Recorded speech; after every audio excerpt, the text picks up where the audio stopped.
الحمد للہ رب العالمین والصلاة والسلام علی خاتم النبیین۔ احباب، آج جو حدیث مبارک آپ کی خدمت میں پیش کر رہا ہوں، اس کا عنوان ہے شرک سب سے بڑا گناہ۔ حضرت عبداللہ بن مسعود رضی اللہ تعالی عنہ روایت کرتے ہیں کہ انہوں نے نبی رحمت صلی اللہ علیہ وآلہ وسلم سے پوچھا، اللہ تعالیٰ کے ہاں سب سے بڑا گناہ کون سا ہے؟ تو آپ صلی اللہ علیہ وآلہ وسلم نے ارشاد فرمایا، ان تجعل للہ ندا وہو خلقک، یہ کہ تم اللہ تعالیٰ کے ساتھ کسی کو شریک ٹھہراؤ جبکہ اسی نے تمہیں پیدا کیا ہے۔ حضرت عبداللہ بن مسعود نے عرض کی، یا رسول اللہ صلی اللہ علیہ وسلم، واقعی یہ تو بہت بڑا گناہ ہے۔ کہتے ہیں پھر میں نے پوچھا، اس کے بعد کون سا گناہ سب سے بڑا ہے؟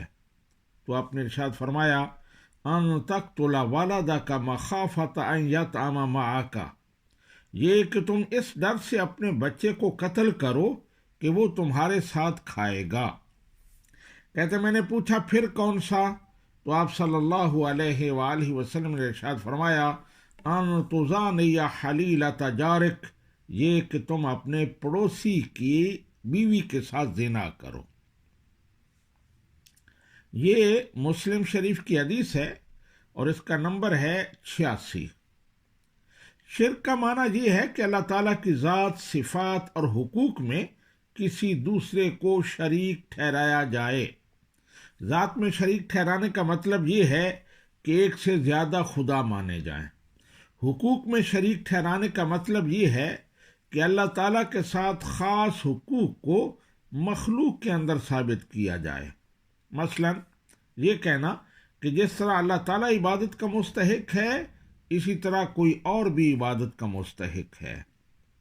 صفات میں شریک ٹھہرانے کا مطلب یہ ہے کہ اللہ تعالیٰ کی صفات کی طرح کی صفات کسی دوسرے میں ثابت کرنا۔ مثلا یہ کہنا کہ جس طرح کا علم اللہ سبحانہ و تعالیٰ کا ہے، بالکل اسی طرح کا علم کسی اور کا بھی ہے۔ جس طرح اللہ سبحانہ و تعالیٰ دیکھتا ہے، سنتا ہے، بالکل اسی طرح کوئی اور بھی دیکھتا اور سنتا ہے۔ یاد رہے، مطلقاً اللہ تعالیٰ کی صفات بندوں میں ماننا شرک نہیں ہے، اللہ تعالیٰ کی صفات جیسی صفات ماننا شرک ہے۔ وما علینا الا البلاغ۔